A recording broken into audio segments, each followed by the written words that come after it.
It's a pleasure and an honor to be here with you people. I like teaching, so I've been doing this for a long time. First time in your campus. And I think it's exciting that the director and Michelle have got together to put together something so, I think, like in their words, adventurous.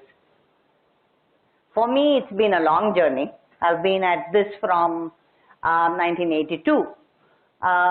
I finished my architecture and then I decided to go back to the tradition through the influence of very great people at that time, C.V. Seshadri and Dr. Dharampal and people like that who were very concerned about what was happening to the Indian traditions, how we were rapidly losing them. Even though there were great scholars and holders of the tradition still alive, we were actually moving away from them and they were languishing. It was something that was a source of great concern to some of our elder friends. And so when my husband and I, we were into our marriage maybe a year down the line, we met Dr. Dharampal and he told us, why don't you guys, along with your own contemporary discovery, study one subject each of the tradition. And study means in-depth. We are not talking about taking books off the bookshelves and reading them in your spare time. Actually study with a teacher. So I chose Vastu Shastra because it was close to the training I had, and my husband chose yoga. So he went to Krishnamacharya and studied with him for 11 years. I was with Ganapati Stapati for 11 years. And I think that was very important for both of us. We studied the texts. We worked with them. That was the most important thing.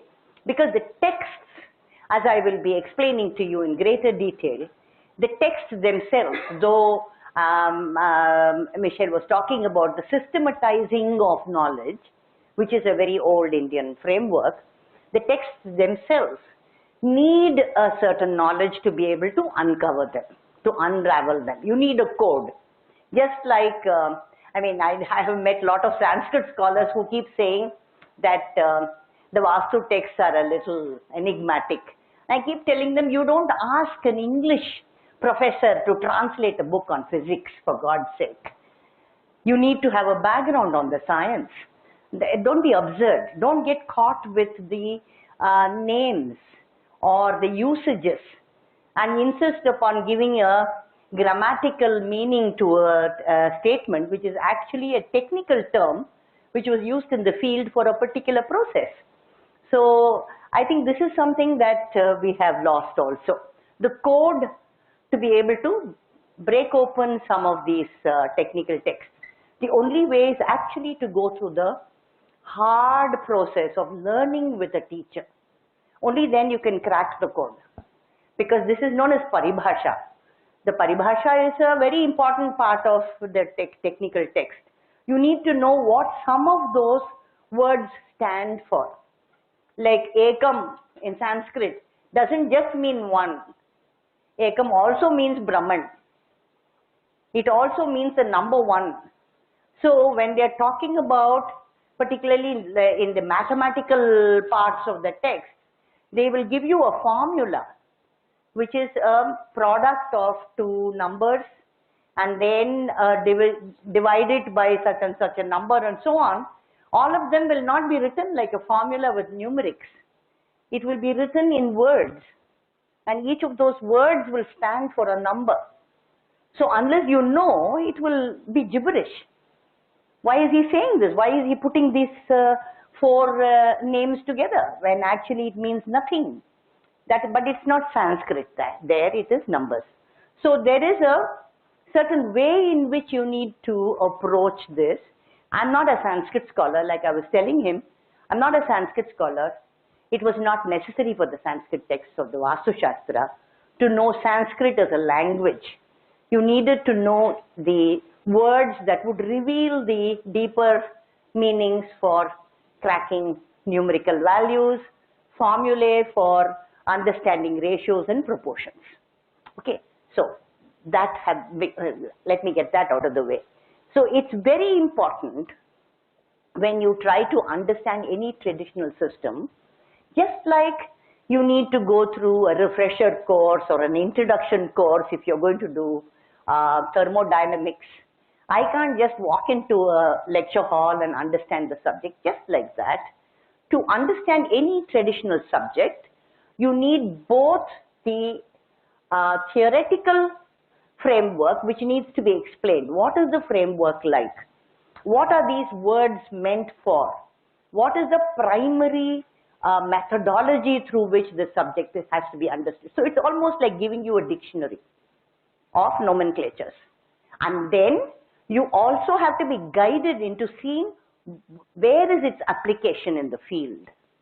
So traditionally, this knowledge system called the Vastu Shilpa Shastra was held by the Vishwakarma community in this country. And the Vishwakarma community are all over the country. They live in various parts of the Indian subcontinent, and they come under different names. In Tamil we call them Kammalar.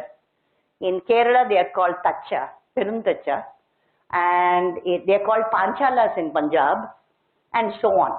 But the generic name is Vishwakarma. In the Vishwakarma there were 5 subgroups: Manu, Maya, Twashta, Shilpi, and Vishwagnya. These 5 subgroups, till 100 years ago, looked after our entire design environment. Please note that they looked after everything in the designed environment, which meant your housing architecture, your temple architecture, building of your tanks and ponds, making of arms, which means the bows and arrows, the gadhas, all of that, the armaments for warfare, implements for warfare, were made by the Manu. And they were the stonemasons, the carpenters, and vessel makers, and the vessel makers. So the metal vessels that you see, those of you who have seen these beautiful copper and brass vessels all over the country, they were also made by the same craft community. And finally, jewelers. Vishwagnya are the jewelers. So you have the entire gamut of art and design, which was looked after by the Vishwakarma till the British educational system completely sidelined them. So before the first school of architecture, JJ School is the first school of architecture in India. Before the trained architects came out of the JJ School, these were the people who built our environment. And they had been doing it for thousands of years.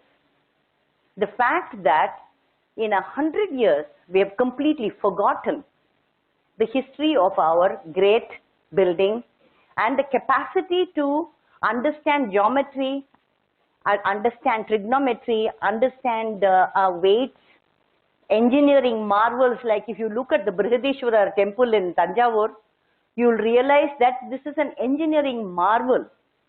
It has withstood the test of time from the 11th century onward without a single crack. All big boulders, big pieces of stone shaped on the ground, no mortar, by the way. The big temples were built without any mortar in the joints. They stayed by their self-weight. So you assemble these pieces of huge rock, and until the last piece is put on top, it is an unstable structure. So the triangulation is also to create a stability in the structure. So until the last piece is placed, it is a structure that can easily fall. But once it is placed, it is perfectly in balance. And I have watched them build stone temples.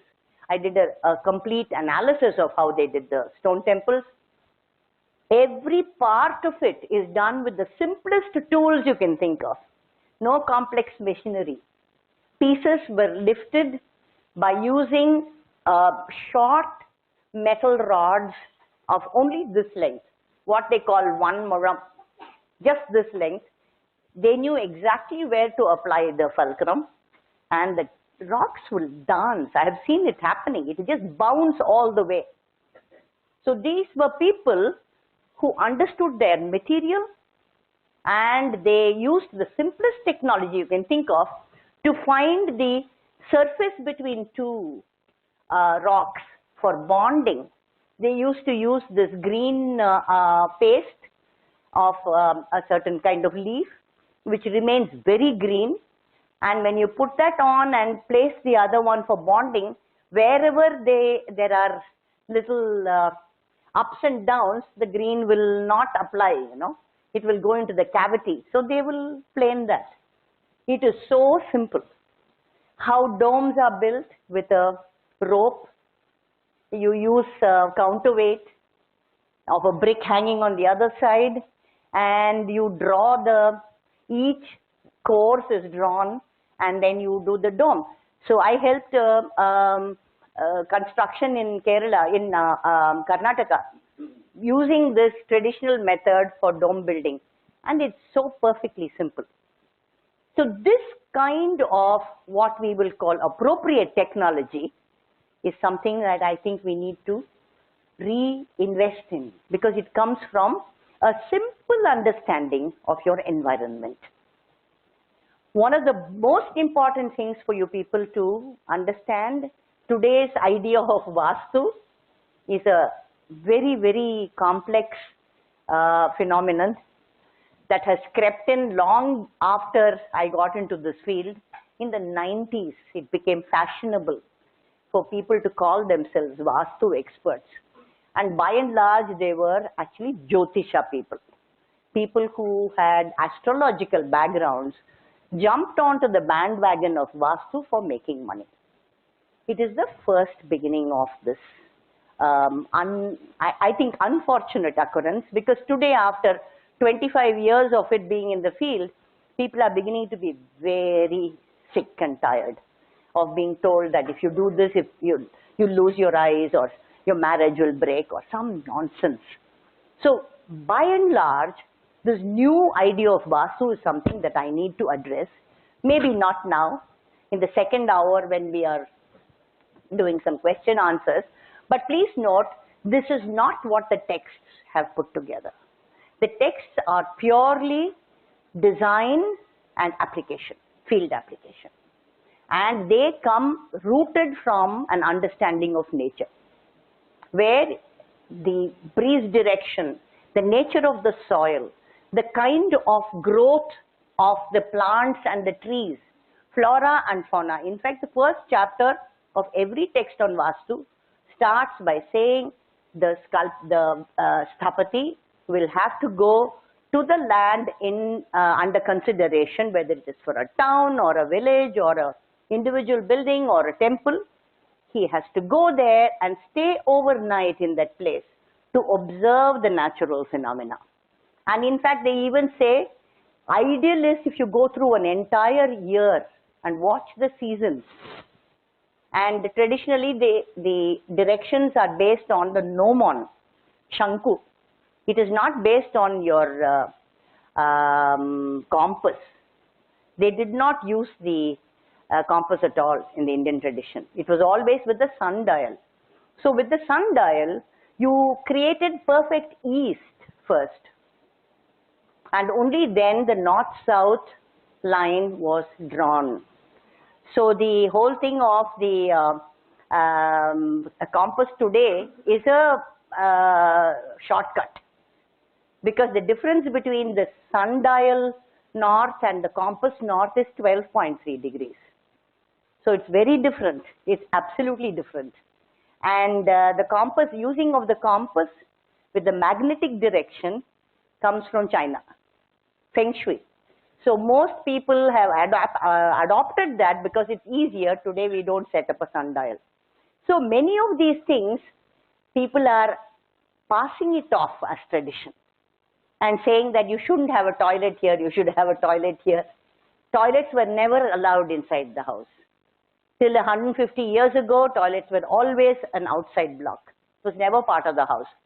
So today, many of these inputs that are being given to you by guides of Vastu is based on personal likes and dislikes and stuff that is available in the market, books that are available, populist books. It has nothing to do, no bearing with the traditional texts and these slopes and all that. I will go into all these formulae in the second half. First, we will start with what is it that the texts are saying which can be used and be relevant to our lifestyle today. I think that is where the importance of the subject comes in. Because in what way is it different from the way we are taught architecture, for example?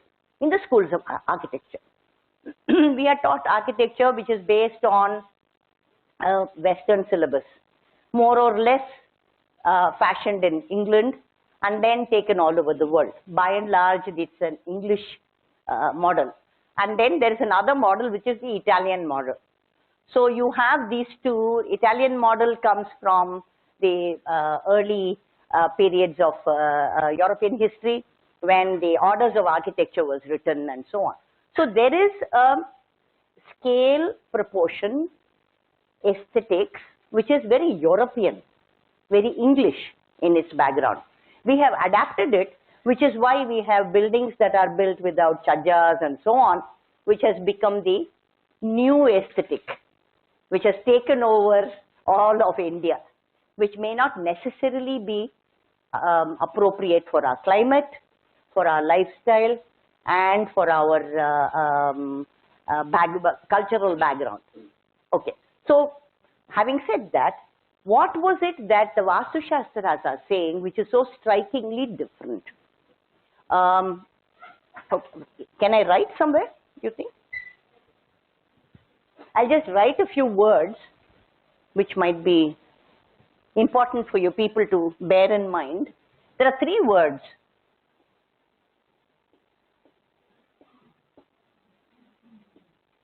Bhogadyam. Bhogadyam means that which is utilitarian or useful. Okay. So we can just say utility. Then Sukhadarsham.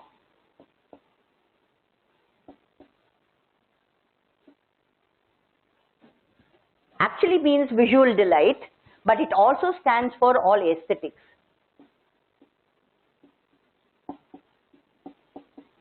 And Ramya. Ramya is inner delight or spiritual satisfaction. So, the Vastu Shastras are saying there are 3 distinct areas for a design to be right, appropriate, good. The first is it must be utilitarian. It must serve its purpose. And the most ideal representation of these 3 principles is the lota, the beautiful mud pot. It is appropriate, it's perfect in design, aesthetically pleasing. You can also feel the delight of the material. And when you drink water from a lota, mud pot, as against any other material, you also feel totally delighted. So the capacity of a designed form to give you all 3 is the basis of the Vastu Shastra. So today I think there can be no other way of saying, summing it up. Any designed object must have its utility, must offer aesthetic pleasure, and the last is user delight, customer delight. I don't think anything can be placed in a better way. And these 3 come from the Mahabharata. There's a beautiful story of Yudhishthira being taken to that empty land and placed there, and he looks at the land there, and he looks at his brothers, and he's almost in tears. He says, what can we do with this Indraprastha? It is a desert. What a terrible thing has been done to us. And I believe at that time, Maya the architect of the Asuras, who is Mandodari's father and Ravana's father-in-law. He comes out of the forest, touches the feet of Yudhishthira and says, I am an architect. I have built Lanka, which was the pride of people. And these are the three anchors of design that I will offer you. Talks about Bhogadyam, Sukhadarsham and Ramya. And then he is employed to build the Maya Sabha, which is supposed to have been a very interesting experiment, and then the story follows. So somewhere, I think we are missing out on this capacity of a designed object, which is capable of offering all three. So this is fundamental to the Vastu Shastras. And then an ability to understand the natural space and its dynamics. Be sensitive to the dynamics of the natural space, natural environment. So you look at the vegetation, you check the breeze direction, you look at the natural slope, you look at the water, you observe the way the water moves. In fact, they even say, check whether it's moving in a clockwise direction. So obviously they know of places where it moves in an anti-clockwise direction. Southern hemisphere, it does that. You go to Australia and pull your flush, the water will go the opposite way. So they obviously have an understanding of certain ideas of the environment which are pleasing and good for you. They tell you if there's a huge tree, check that the roots don't come and destroy your house. So because of that, there must be such a distance between your wall and the tree. Today they've made that into a blind faith thing and a belief, and they cut off trees, which is a tragic thing. All they're saying is, see to it the roots do not affect your house. Don't build a small residence next to a huge temple. It is not because of faith, it is because it will affect your foundation. So it's a very practical system of looking at energies, looking at forms, looking at color, looking at the flora and the fauna, vegetation and the animals. Which sort of birds, if they're congregating in your garden, is not good for you? What is the kind of tree which is not good for you? Because it will push out probably CO2 at night. I don't know. It is possible that they had a sensing of that, because these were people who were very sensitive to their environment. Today we are sitting in air-conditioned, artificially lit offices and designing and assuming that it is appropriate. But these were people who actually worked with their hands. So the entire throughput of the manufacturing process, which is what your factories are talking to you about today, which means sourcing the material until the product comes out at the end of the line, is within this community. The person who sourced the material, who brought it to the site, who sized the stone, who laid it together, who measured the sizes of the buildings, and who finished it, are all part of the same community. So there is a link between activities and a co-holding of responsibility. Today all this has gone. We have de-skilled our masons. One of our biggest problems as architects today is our masons are totally without skill. Because in the 60 years, by giving them drawings and forcing them to follow something, they have lost their capacity to do something spontaneously. So we are talking about an ability to use theory and foster practice and a capacity to be creative, all simultaneously. Because I believe every human being has a capacity to be creative. But how do you place it in the larger framework so that you're creating Ramya together, delight together? So quality of the output depends upon the quality of every individual who's playing a part in this drama. Is that right? You understand what I'm saying? The final product, the quality of the final product depends upon the ethic and quality of each individual participant in the drama. if every one of them is not doing their best, no chance that your final product is going to be the best. Okay, so somewhere we have to look at these aspects before we understand the entire subject. So let's go over some of the slides. That's right. Okay. This is a Vastu Purusha Mandala. Many of you would have seen it.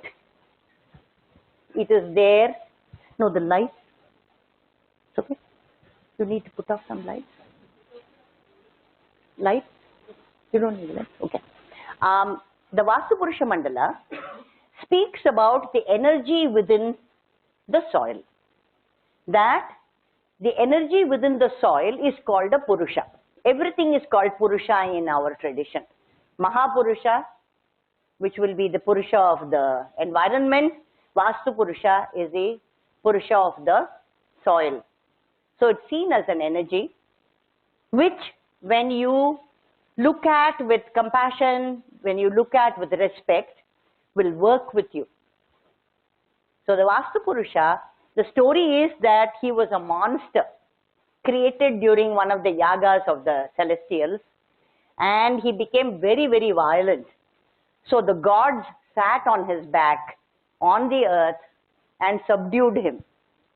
So the story goes on to say that the Vastu Purusha is actually lying down with his head down, face downwards, which means he is asleep. His energy is not manifest. It is in a potential state.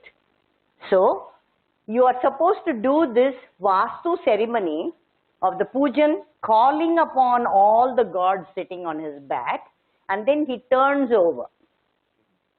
At that time of, so there is this date which is given in the Panchanga, which says these are the days in which the Vastu Purusha awakens. So on those days, you do this, you call him, you call all this. This is a tribal custom. It has nothing to do with religion. It's pre-religious custom. So you call upon all the gods who are sitting on his back, make them an offering of food that they like. So there is meat and liquor and fish and all that is offered to these gods, and then at the appropriate time he turns over. And it is said that he is willing to sit up, eat a hearty meal and take tambul. And once he has eaten the tambulam, he is happy. That is when you seek his blessings and say, may I build here? And then the whole process of building starts. So somewhere you are basically affirming with the energies of the environment that your staying there or your living there is going to be happy time, it's going to be blessed time, the environment energies are going to work with you. So these are some of the gods who are there in the Vastu Purusha Mandala. You have Brahma in the center, Ishana, who is one of the aspects of Shiva, on the northeast. Then you have Surya on the east, Agni in the southeast, Yama in the south, Pitra means your forefathers in the southwest, Varuna, who is considered to be the lord of the oceans, on the west, Vayu, who is also considered to be your breath, on the northwest, and Kubera. Kubera is the lord of wealth. He is towards the north. So each has a meaning. This is known as cosmology. Each has its own meanings, and these meanings have to be looked at in a very simple way. We shouldn't get complicated. I know a lot of people who think building their house with a southern entrance means you will die. That's absolute nonsense. Yama is not just the lord of death, he is also Dharma Raja.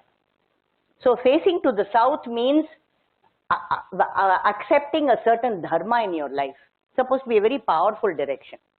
So each has a meaning, and the meaning can be taken in a very simple way without getting caught with it. Okay. So by and large, the Indian tradition, you seldom aspected your building towards the ordinal directions, which means the non-cardinal, northeast, southeast, southwest and northwest. You seldom aspected it towards that because it is felt that the cardinal directions have a certain power and a certain energy which you need to bring into your home through the openings, through the walls and so on. When you shift it away and make it ordinal, the energies don't come into your home, they stay outside. Yeah. So after having understood that there is earth energy and that there is a certain dynamic or celestial energy in each of the locations, the land in which you're going to build is made into modules, which is known as Pada Vinyasam. You create modules. So it could, normally we show it as a square, but it can be a rectangle. It can also be a semicircle, a circle, or a triangle. Okay? Yeah. This I need to dwell on a little. There are 2 slides. We will just talk about it. To understand the Indian tradition, you have to understand the mystical mind or the spiritual self, whichever you want to call. Spirituality is something that is misunderstood often, so I call it a mystical mind, and I'm very happy with that. It means that your capacity to see things in more ways than what is presented to you. I see what I see. That's not all there is in reality. There are many layers that I don't perceive, but which also exist. I don't perceive because I don't have the capacity. It doesn't mean that they don't exist. So this capacity to be able to see multi-layers of reality, when you extend it, you're not born with all of this. You extend it. You learn more about it. You learn to listen to other people's thoughts. You learn to understand your own inner unconscious feelings better, and so on. How do you do it? Through being alone, walking in the forest, that's what the tradition has said, and through art, the medium of art, music, dance. So there are ways in which you extend the frontiers of your understanding. Okay, so there is the linear logic or the cerebral logic, and then there is the cyclical, which is not linear, which is not just brain-based, but which is working in a cyclical manner. Then there is a part of you which says everything must be empirical, everything must be measured, what is not physical does not exist. There is one type of people who say that. But then there is the emotional impulsive responses, which more and more the physical sciences are finding. In fact, they are finding that placebos, which was discarded as a useless thing in medicine till about 10-15 years ago, is now being brought up as a very important aspect of healing. Because your mind is capable of taking something which is not necessarily measurable and being able to heal itself. And then the ordinary is the only thing that is real, and the extraordinary is a lie. But then there is another side which says the extraordinary is always happening. It's a part of life. Every moment is a miracle. And then, of course, the other part which says science and technology, only thing is Dalton's atom. There is no other S&T, and it comes from Europe. All other S&T of any other culture is blind faith. But then, you know, when you study, more and more you go into the traditions, and you also start reading people like Einstein, their own personal statements, you realize that truth is a varied thing. There are many ways of looking at truth, and science has always existed. Science and technology has always existed from the time human beings moved a stone with a fork or a stick. It has always existed. From the first wheel that was created, which was probably knobbly and went in a bad terrain, there has always been S&T everywhere in the world. It is just that today it has become unidimensional. There seems to be only one way of looking at it, while actually the observer makes the whole thing tangible. So the way I am trained, I see truth in a particular way. Then there's the last one which says there's no possibility of ambiguity. But then we who have seen it differently realize that ambiguity, just as we said, multi-layers of truth, ambiguity is a part of our experience. There is no way in which everything can be measured and delivered in a particular way. So today I think we need to look at how to bring about these two. Yeah. So there are three forms that the tradition talks about. These are known as the guna. All the traditions talk about this. Bhagavad Gita talks about it. Yoga, Patanjali's Yoga Sutra talks about it, that there are three gunas. Sattva, Rajas and Tamas, or Sattvika, Tamasa and Rajasa Bhava. So which means that each of us is composed of three capacities, three gunas, through three properties. And one of them is capable of being full of light or luminosity. The second one, Tamasa Guna, is capable of grossness, weight, inertia, and darkness. And the last, Rajasa, is movement, energy, mobility. So all these we need to become visible or to live in this world. And the basis of Ayurveda is also to talk about the Prakriti that comes out of these three. Next one. So these three capacities in the Vastu Shastra are talked about as three shapes. So Tamasa is supposed to be a circle. It denotes very high energy or total frozenness and stability. Then Rajasa is the ability to move, to be very mobile, and Sattvika is a certain quality of stillness and balance. So by and large, the Vastu texts have talked about places of worship being in any one of these shapes. The square and the rectangle are supposed to be appropriate for Vishnu and Shiva. The octagon, the pentagon, many-sided polygon is okay for Subramanya, for Mahishasura Mardhini, for Durga, gods who have implements in their hands, which means these are the forms of nature which are capable of aggressively destroying. So that will be more or less Tamasa and Rajasa. They will come, Tamasa will be by and large Kali. Capacity to transform or destroy and transform would be the last. In homes, residential also, it is stated that when it's an individual building, it's much better to have a rectangle and a square because it creates a certain repose in the user. The octagon has been recommended for public buildings, and so also circle and oval and elongated circle and so on.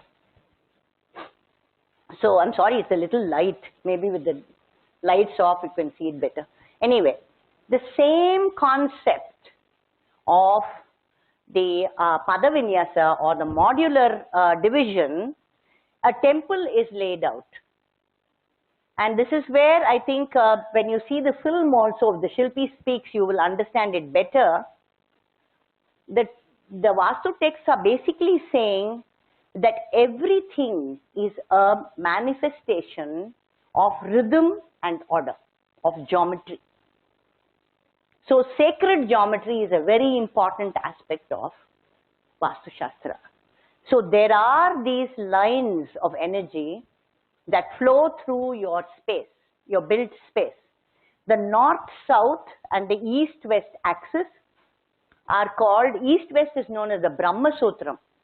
North-south is known as the Soma Sutram. And they run here, as you can see. Okay. So you have, and this is the eastern facing building. This is the entrance on the eastern side.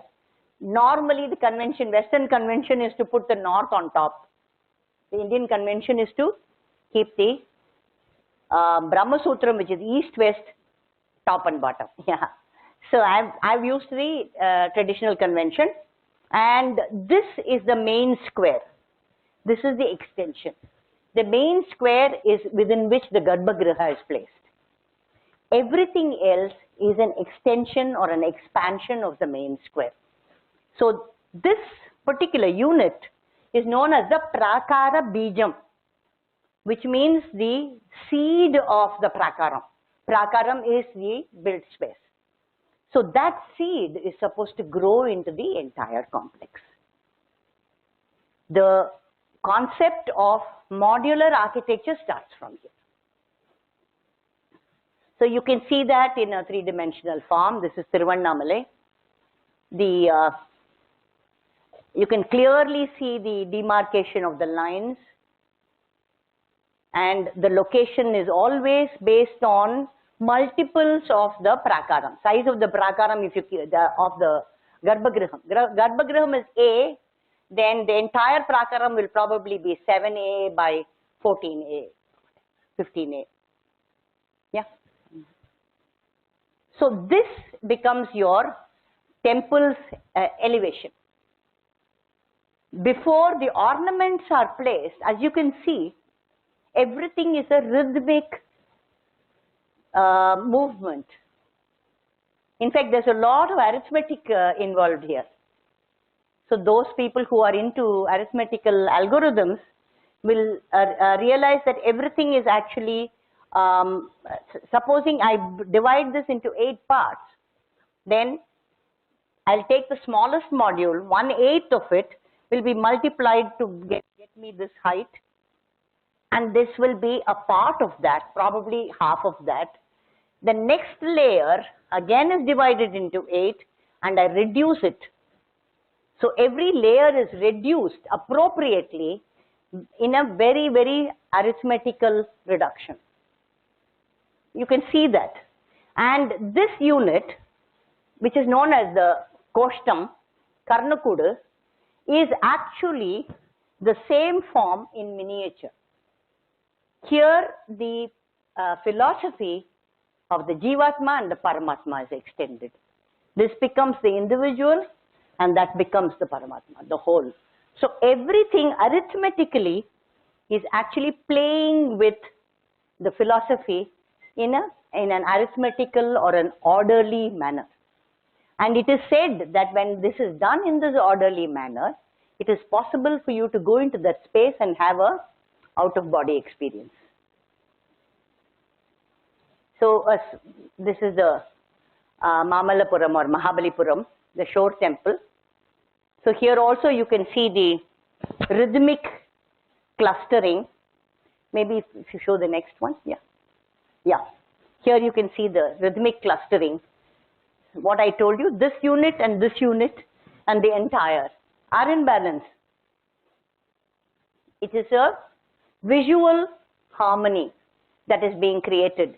In fact, my teacher Ganapati Stapati used to say this is visual music, because there is this, the earlier Stapatis would sit and discuss whatever they have designed, and they would say, this is the Todi Ragam, and this is a Kalyani, where the distance between the notes is very even, will be the straight line of the temple. Where it is uneven, like in Kalyani, there will be a quaternary curve to the temple. Yeah. This is Kanchipuram, which is again a very straight profile. And this unit is again a repetition of the whole. These are called Patti Maligai Mandapam, all around. They have, they actually denote the module. All around, you will see this module and enclosing the main temple. This is the Brihadishwara big temple. where, I mean, there's a lot of controversy about how did they build it, how did they take the large stone on top, etc., etc. We will talk about that in the next hour. Okay. So here you can see the straight line.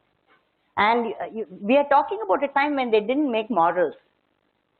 I have seen the drawings on the walls, which are still in existence hundreds of years later. They make it with that red earth we call kavi. You can actually see it on the side walls. Yeah.